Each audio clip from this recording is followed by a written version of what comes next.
Welcome again Chaudhary competition classes. तो Indian coast guard का result out हो चुका है, क्योंकि आपको पता होना चाहिए इसका जो सेकंड स्टेज है जून में प्रारंभ हो जाएगा। और सेकंड स्टेज के जितने भी आपको डॉक्यूमेंट्स अपलोड करने हैं वो 26 मई तक फिल करने हैं। क्योंकि जिस कैंडिडेट ने अपना सेकंड स्टेज क्लियर कर लिया होगा तो उस कैंडिडेट को आई थिंक पता भी होगा, और बहुत सारे ऐसे कैंडिडेट होंगे अब तक जिन्होंने अपना जो सेकंड स्टेज के जितने भी डॉक्यूमेंट्स हैं अपलोड भी कर दिए होंगे। लेकिन फिर भी मैंने इस वीडियो की नीड समझी, क्योंकि बहुत सारे ऐसे कैंडिडेट हैं कहीं ना कहीं उनकी एक गलती की वजह से उनका जिन्होंने अपना जो फर्स्ट स्टेज था रिटन एग्ज़ाम क्लियर किया था, उनकी एक गलती की वजह से केवल डॉक्यूमेंट्स अपलोड गलत गलत डॉक्यूमेंट्स अपलोड अपलोड करने से क्या है कि उनका फॉर्म रिजेक्ट हो जा रहा है।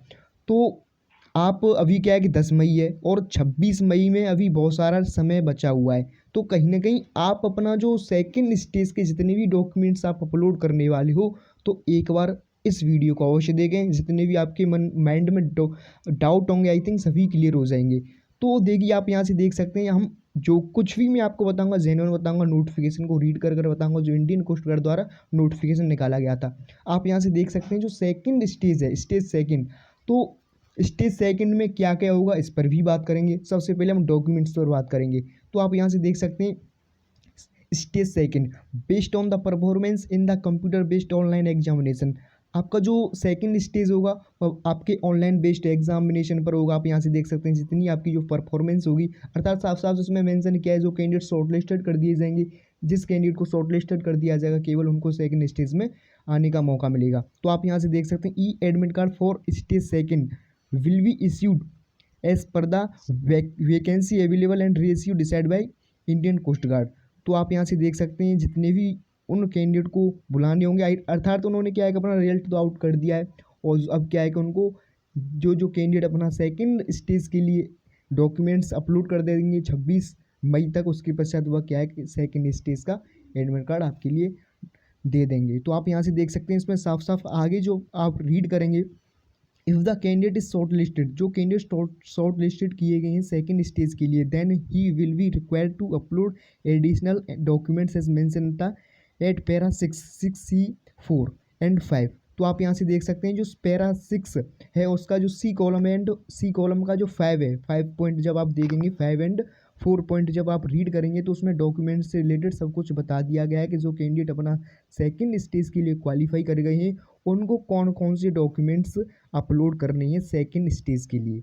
तो सबसे पहले हम 6 पैरा रीड करेंगे और उसके पश्चात यहाँ पर फिर लौटेंगे कि उसमें जो डॉक्यूमेंट्स बताए गए हैं क्या क्या बताए गए हैं। तो आप यहाँ से एक बार इसको देखें, e admit card for stage second will not be generate till the additional documents are uploaded by the candidate within a time period as mention Indian coast Guard website. तो आप यहाँ से देख सकते हैं जो कोई कैंडिडेट जो इंडियन कोस्ट गार्ड की जो डेट दी गई होगी, अर्थात 26 मई दी गई है, और 26 मई तक जिस कैंडिडेट ने अपना जो सेकंड स्टेज के लिए डॉक्यूमेंट्स दिए गए हैं 6 पैरा के सी और चौथे और पाँचवें पॉइंट में, जो कोई कैंडिडेट्स इन डॉक्यूमेंट्स को अपलोड नहीं करेगा तो क्या है कि वह ऑटोमेटिकली कैंसिल हो जाएगा। इसमें ऐसा कुछ बताया गया, उसका जो सेकंड स्टेज का जो एडमिट कार्ड है जनरेट नहीं किया जाएगा।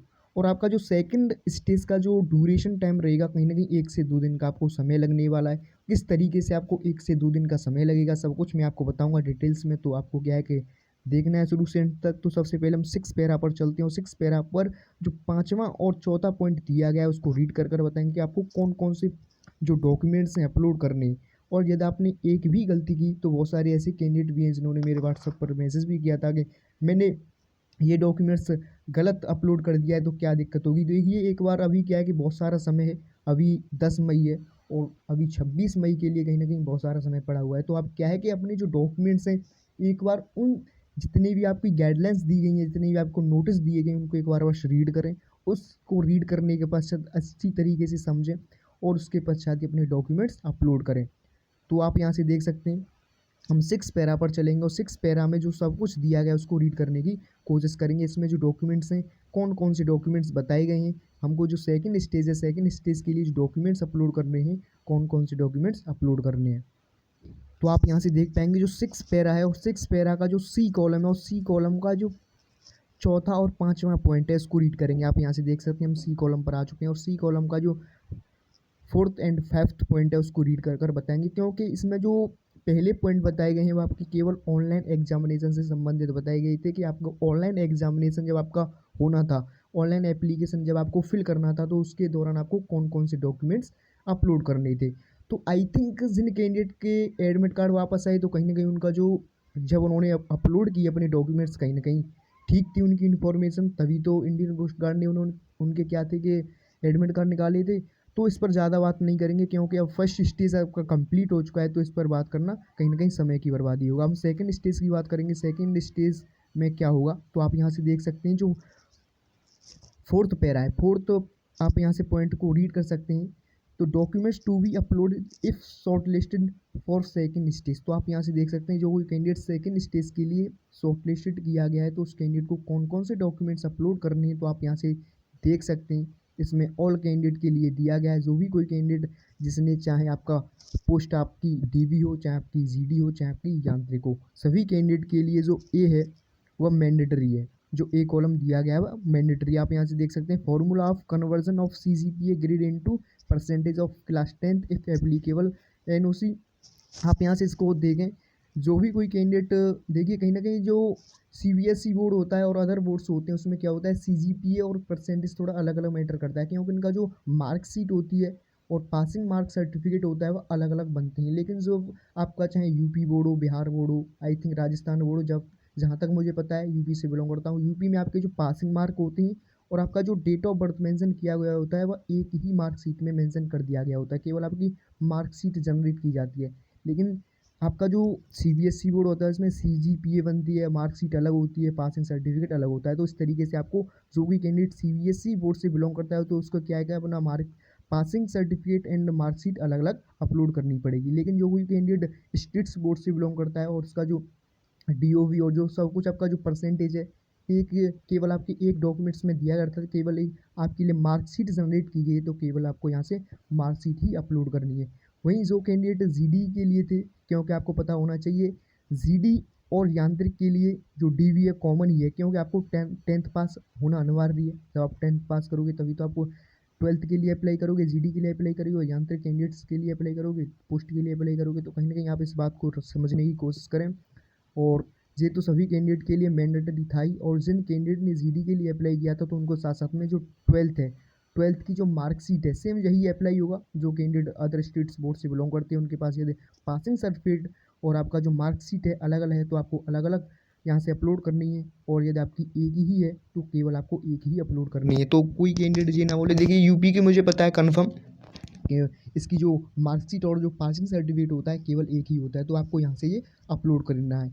और वहीं जो कैंडिडेट यांत्रिक वाले हैं, तो उनको क्या है कि जो कैंडिडेट मैकेनिकल वाले हैं, सेमेस्टर जितना भी आपका डिप्लोमा हुआ है उसका आपको यहाँ से जितनी भी आपकी मार्कशीट अब तक जनरेट हुई है, आपको यहाँ से ये अपलोड कर देनी है। वहीं आप यहाँ से देख पाएंगे जो पैरा नंबर 5 दिया गया है, पैरा नंबर 5 में ज़्यादा कुछ है नहीं, क्योंकि इसमें जो आपका ऑप्शनल डॉक्यूमेंट्स हैं, आप यहाँ से इसको देख सकते हैं। यदि आपके पास ये डॉक्यूमेंट्स हैं तो आप अपलोड कर दें, यदि नहीं है तो कोई दिक्कत वाली बात नहीं है। इसमें साफ साफ बता दिया गया, list of optional documents to be uploaded by candidate if shortlisted for stage second. अर्थात जो कैंडिडेट शॉर्ट लिस्टेड किए गए सेकंड स्टेज के लिए, यहाँ से ऑप्शनल डॉक्यूमेंट्स हैं, यदि आपके पास हैं तो अपलोड कर दें, नहीं है तो कोई दिक्कत नहीं है। आप यहाँ से इसको देख सकते हैं। स्पोर्ट्स सर्टिफिकेट, तो ऐसा तो नहीं है कि जिन कैंडिडेट ने अपना जो स्टेज फर्स्ट है क्वालिफाई किया है तो वो सभी कैंडिडेट स्पोर्ट्स वाले हैं। जिन कैंडिडेट इन कैंडिडेट सभी के पास क्या है कि स्पोर्ट्स सर्टिफिकेट होगा ही, तो ऐसा कुछ नहीं है। यदि आपके पास इनमें से कुछ है स्पोर्ट्स वाला कोई सर्टिफिकेट है तो आप यहाँ से अपलोड कर दें। NCC सर्टिफिकेट है तो आप यहाँ से अपलोड कर सकते हैं, तो ऑप्शनल है, यदि आपके पास है तो कर दें, अच्छी बात है, नहीं तो इसको आप यहाँ से खाली छोड़ सकते हैं। और वहीं आप यहाँ से नोट में देख सकते हैं, यहाँ से ही देखिए कहीं ना कहीं बहुत सारे ऐसे कैंडिडेट हैं जो मात खा रहे हैं, अपना जो डॉक्यूमेंट्स अपलोड तो कर दे रहे हैं लेकिन कहीं ना कहीं थोड़ी गलती है। वो गलती क्या कर रहे हैं मैं आपको यहाँ से बताने की कोशिश करूँगा। In case of SC ST OBC EWS applicants available their respective quota, then either current or permanent address of online application should be same as the address mentioned in caste category certificate। EWS certificate shall be as per government of India format. तो आप यहाँ से देख सकते हैं, जो भी आपके पास कोई कास्ट सर्टिफिकेट है, चाहे आप SC से बिलोंग करते हो, ST से बिलोंग करते हैं, OBC से बिलोंग करते हैं, EWS वाले कैंडिडेट हो, तो आपको यहाँ से क्या है कि अपना जो सर्टिफिकेट है वह अपलोड जो करना पड़ेगा। वह गवर्नमेंट ऑफ इंडिया फॉर्मेट होना चाहिए, ना कि ऐसा कुछ नहीं है कि किसी अथॉरिटी ने आपको प्रोवाइड करा दिया और उस अथॉरिटी आपको पता होगा बहुत सारे एनजीओ चलते हैं, किसी एनजीओ के थ्रू आपने कास्ट सर्टिफिकेट बनवाया, फिर ईडब्ल्यूएस सर्टिफिकेट बनवाया, तो आपने यहाँ से वो अपलोड कर दिया। तो आप ऐसी गलती ना करें। वह केवल गवर्नमेंट ऑफ इंडिया फॉर्मेट होना चाहिए, किसी और फॉर्मेट का नहीं चलेगा। ऐसा नहीं है कि आप किसी मतलब मैं पहले ही आपको बता चुका हूँ, किसी संस्था द्वारा, जो कोई लोकल संस्था है उसके द्वारा जो बनाया गया हो वो बिल्कुल भी नहीं चलेगा, केवल गवर्नमेंट ऑफ इंडिया का चलेगा। तो आप यहाँ से इसको देख जाएं और केवल गवर्नमेंट ऑफ इंडिया का ही अपलोड करें। यदि आप यहाँ से गलती करेंगे तो कहीं आपका जो कैंसलेशन हो जाएगा। आप यहाँ से देख सकते हैं कैंसलेशन ऑफ कैंडिडेचर, यदि आप यहाँ से गलत करते हो तो कहीं ना कहीं आपका जो कैंसिलेशन हो जाएगा। तो QR कोड आप यहाँ से देख सकते हैं और फिर इसका जो आपको पता होना चाहिए, जो गवर्नमेंट ऑफ इंडिया फॉर्मेट होगा तो उसका QR कोड भी होगा, और QR कोड के ज़रिए कहीं ना कहीं आपका जो ऑनलाइन वेरिफिकेशन कर दिया जाएगा। क्या आपका जो आपने अपलोड किया है certificate government of India format है या फिर किसी लोकल अथॉरिटी द्वारा प्रोवाइड किया गया है, तो आपका गवर्नमेंट ऑफ इंडिया फॉर्मेट होना ही चाहिए।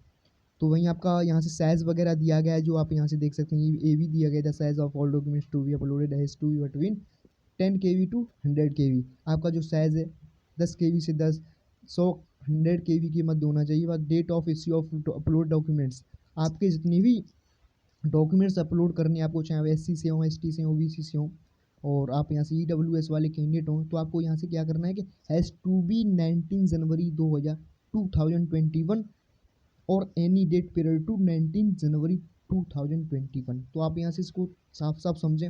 आपका जो डॉक्यूमेंट्स है, आप यहाँ से जब इसको अपलोड करोगे तो आपके जो डॉक्यूमेंट्स है 19 जनवरी से पहले के होने ही चाहिए। तो आप यहाँ से जो कास्ट सर्टिफिकेट अपलोड करने जा रहे हो, तो आपका जो कास्ट सर्टिफिकेट है तो कहीं ना कहीं आपका जो 19 जनवरी या फिर उससे पहले का होना चाहिए, इससे बाद का आपका डॉक्यूमेंट्स नहीं होना चाहिए। अर्थात आपने क्या है कि बहुत सारे ऐसे कैंडिडेट होते हैं जिन्होंने अपना जो डॉक्यूमेंट्स बनवाया होगा, किसी का 25 जनवरी का होगा, तो किसी का फरवरी का होगा, तो किसी का आई थिंक मार्च भी हो सकता है। तो आपका यहाँ नहीं चलेगा, केवल 19 जनवरी और इससे पहले का आपका यहाँ से चलने वाला है। 18 जनवरी का चल जाएगा, 1 जनवरी का चल जाएगा, दिसंबर का आपका यहाँ चल जाएगा। और उसकी जो वैलिडिटी है, यदि आपके पास डॉक्यूमेंट्स है, उस डॉक्यूमेंट्स की आपकी जो वैलिडिटी है 31 अक्टूबर 2021 तक होनी ही चाहिए, क्योंकि जब यह बेच जाएगा तो एटलीस्ट इसका आपको पता है डॉक्यूमेंट्स वेरिफिकेशन किया जाएगा। डॉक्यूमेंट्स वेरिफिकेशन करने के जब तक आपका अक्टूबर मंथ आ जाएगा, क्योंकि इनकी ज्वाइनिंग होनी अक्टूबर मंथ में ही होनी है। तो आप यहाँ से देख पाएंगे 31 अक्टूबर तक इनकी वैलिडिटी होनी चाहिए। इससे पहले ख़त्म हो रही है तो कहीं कहीं आपका जो कैंडिडेचर है वह कैंसिल कर दिया जाएगा। तो सब कुछ इसमें मेंशन किया है। आप आई थिंक आपके समझ में आ गया होगा कि आपको क्या करना है और क्या नहीं करना है। केवल आपको जो डॉक्यूमेंट्स अपलोड करने हैं, मैंने साफ साफ आपको बता दिया कि कौन कौन से डॉक्यूमेंट्स आपको यहाँ से अपलोड करने थे। अब चलेंगे आपका जो सेकंड स्टेज है। सेकंड स्टेज में आप यहाँ से समझ गए होंगे आई थिंक, और बहुत सारे ऐसे कैंडिडेट हैं जिन्होंने अपना जो डॉक्यूमेंट्स हैं अपलोड भी कर दिए गए होंगे, और बहुत सारे ऐसे कैंडिडेट हैं जिन्होंने अपने डॉक्यूमेंट्स अपलोड नहीं किए होंगे। तो आई थिंक आपके समझ में सब कुछ आ गया होगा, और फिर भी आपके समझ में नहीं आए तो आप कमेंट में आकर बोल सकते हैं। अब चलते हैं आपका जो सेकंड स्टेज है। सेकंड स्टेज में आपको पहले ही बता चुका था, फिर से लौटेंगे। पहले हम आपको बताएंगे आपका जो सेकंड स्टेज में आपको किस तरीके से डॉक्यूमेंट्स अपलोड करने हैं, क्योंकि जब आप तक आप डॉक्यूमेंट्स अपलोड नहीं करोगे तो आपको सेकंड स्टेज में जाने का नहीं मौका मिलेगा। तो आप यहाँ से देख सकते हैं जो फिजिकल फिटनेस टेस्ट है, अर्थात सबसे पहले आपका वहाँ फिजिकल फिटनेस टेस्ट ही होने वाला है। कैंडिडेट्स जो कोई कैंडिडेट अपना जो जिस कैंडिडेट का अपलोड सेकंड स्टेज का एडमिट कार्ड आ जाएगा, अर्थात जिन कैंडिडेट का जो डॉक्यूमेंट्स अपलोड सक्सेसफुल हो जाएंगे तो उनका सेकंड स्टेज का एडमिट कार्ड भी आ जाएगा। जब उनका सेकंड स्टेज का एडमिट कार्ड आ जाएगा तो आई थिंक उनका जून में एग्ज़ाम होने वाला है। सेकंड स्टेज जिनका जो होने वाला है जून आई थिंक होने वाला है, या कहीं ना कहीं देखिए कोरोना की स्थिति सब जब तक कहीं ना कहीं बहुत संभलेगी, और आपका जो एग्ज़ाम है कहीं ना कहीं जून में होगा सेकंड स्टेज का। तो आप यहाँ से इस बात को समझने की कोशिश करें। जो आपका PFT दिया गया है, PFT में हो सके तो आपको देखिए इसमें ड्रेस कोड भी बताया गया। आप इस ड्रेस कोड को फॉलो करेंगे तो कहीं ना कहीं आपकी ही अच्छा होगा। Short T-shirt and trouser ETC PFT consist of. तो आपका जो PFT होना है, PFT में बहुत सारे ऐसे कैंडिडेट होते हैं कि 7 मिनट में भी 1600 मीटर क्लियर नहीं कर पाते हैं। तो आपको 7 मिनट में 1600 मीटर क्लियर करनी पड़ेगी। ऐसा इसमें कुछ है नहीं, देखिए आर्मी की तरह इसमें ऐसा कुछ नहीं है कि जो कैंडिडेट आगे चले जाएंगे केवल उनको एक ग्रुप बनाएंगे, या फिर 50 कैंडिडेट का या फिर 100 कैंडिडेट का। जो कैंडिडेट आगे होंगे 25 या फिर 20, तो उन कैंडिडेट को पकड़ लेंगे। तो ऐसा कुछ है नहीं, आपको 7 मिनट का समय दिया गया है तो आपको 7 मिनट ही देंगे। हो सकता है कि जो कोई कैंडिडेट उनको लगे कि यह 10 या फिर 20 मीटर रह रहा है तो उसको भी ले लेंगे जब टाइम पूरा हो गया हो। तो देखिए ऐसा कुछ होता है इसमें। तो आप यहाँ से 7 मिनट में आप अपनी अभी से प्रैक्टिस करें, और 7 मिनट इनफ टाइम है 1600 मीटर को क्लियर करने का। तो 7 मिनट में आपको 1600 मीटर की दौड़ क्लियर करनी पड़ेगी। उसके पश्चात आपकी, यदि आप दौड़ को क्लियर कर जाते हो, देखिए सेकंड पॉइंट पर तभी आप पहुंचोगे जब आप दौड़ को क्लियर करोगे। या यदि जो कोई कैंडिडेट यहाँ से दौड़ को क्लियर नहीं कर पाता है, अपनी रनिंग को कंप्लीट नहीं कर पाता है दिए गए टाइम में, तो क्या है कि उसका यहीं से आउट हो जाएगा। उसका यहाँ तक था सफ़र, उसका सफ़र यहीं ख़त्म हो जाएगा। और यहीं जो सेकंड पॉइंट दिया गया, सेकंड पॉइंट में आपकी 20 उठक बैठक हैं। तो आज से ही अपना प्रारंभ कर दें, प्रैक्टिस करना प्रारंभ कर दें। और उसके पश्चात आपकी 10 पुशअप हैं। और इसमें एक पॉइंट दिया गया है, आप इस पॉइंट को यहाँ से रीड करने की कोशिश करें। साफ साफ कॉलम दिया गया, एक इसमें आयत दिया गया है, साथ में आयत में आप यहाँ से रीड कर सकते हैं। All 3 test of PFT are to be carried out in continuously without any break in the दिया जाएगा, लगातार होगा। जब आपकी दौड़ कंप्लीट करा ली जाएगी तो उसके पश्चात ही आपका उठक बैठक होगा, उसके पश्चात ही आपका पुशअप करा लिया जाएगा। तो यहाँ पर ऐसा कोई ब्रेक है नहीं कि आपको पहले दौड़ कराएंगे फिर उसको बाद आपको रेस्ट देंगे कि आप थक गए, आप आराम से रेस्ट कीजिए, उसके पश्चात आपसे उठक बैठक कराएंगे। उठक बैठक के बाद आपको तुरंत ही पुशअप के लिए रेडी होना पड़ेगा। तो ऐसा इसमें कुछ बताया गया है। वहीं आप यहाँ से देख सकते हैं डॉक्यूमेंट्स वेरिफिकेशन किया जाएगा। डॉक्यूमेंट्स वेरिफिकेशन क्या होगा, इससे रिलेटेड मैं अलग वीडियो बनाऊँगा। सेकंड, अब जब आपका स्टेज प्रारंभ होगा उससे पहले ही आपके लिए वीडियो बना दूंगा कि आपको सेकंड स्टेज के लिए क्या क्या डॉक्यूमेंट्स वहाँ पर लेकर जाने।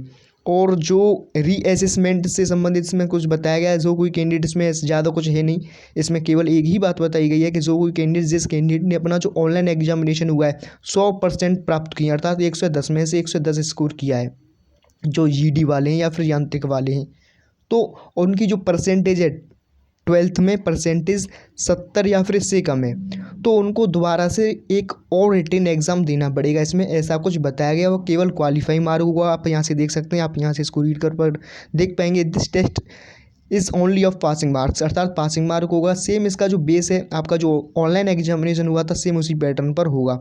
और यदि क्वालिफाई नहीं कर पाता है तो उस कैंडिडेट का यहीं से देखिए सफ़र कैंसिल हो जाएगा।